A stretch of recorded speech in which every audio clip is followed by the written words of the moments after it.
தலைவர் கேப்டனுடைய 2ஆம் ஆண்டு குரு பூஜை வருகின்ற 28/12/25 நடைபெற உள்ளது. அதனை ஒட்டி தமிழகத்தினுடைய எதிர்க்கட்சி தலைவர் அண்ணன் எடப்பாடி அவர்களை நேரில் சந்தித்து அழைப்புதலை கொடுத்திருக்கோம். இதேபோல தமிழகத்தில் இருக்கின்ற அனைத்து அரசியல் கட்சிகள் தலைவர்களுக்கும் எங்களுடைய இந்த அழைப்புதலை நேரடியாக கொடுக்க உள்ளோம். இன்றிலிருந்து அரசியல் சார்ந்த ஏதேனும் பேசப்பட்டதுங்களா? இல்ல, இன்னைக்கு வேற எது விஷயம் இல்லை. அவங்க கட்சியில் நிறைய பேர் நிர்வாகி உள்ள இருந்தாங்க.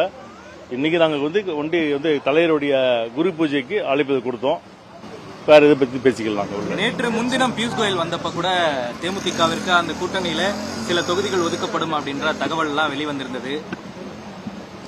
இல்ல, இதை பத்தி எங்களுடைய பொதுச் செயலாளர் திருமதி பிரேமலதா விஜயகாந்த் அவர்கள் இன்று நடந்த பத்திரிகா சந்திப்பில் தெளிவாக கூறியுள்ளார். அதை பத்தி மீண்டும் நம்ம பேச வேண்டாம். இந்த நேரத்தில்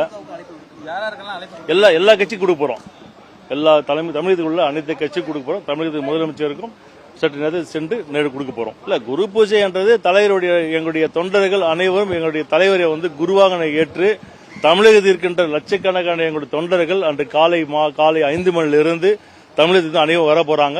தலைவருடைய கோயிலில் 10 எல்லாம் அவருடைய அந்த விழாவில் கலந்துக்கிறாங்க. வரவங்களுக்கு அனைவருக்கும் அன்னதானம் வழங்கப்படுகிறது. அன்று நிகழ்ச்சி, பாட்டு கச்சேரி எல்லாமே இருக்கு. அதுல பேரணி நாங்க பிளான் பண்ணல. இந்த வாட்டி குரு பூஜை காலைல 7 மணிக்கு 6 மணிக்கு பிளான் பண்ணிருக்கோம். அவ்வளவுதான்.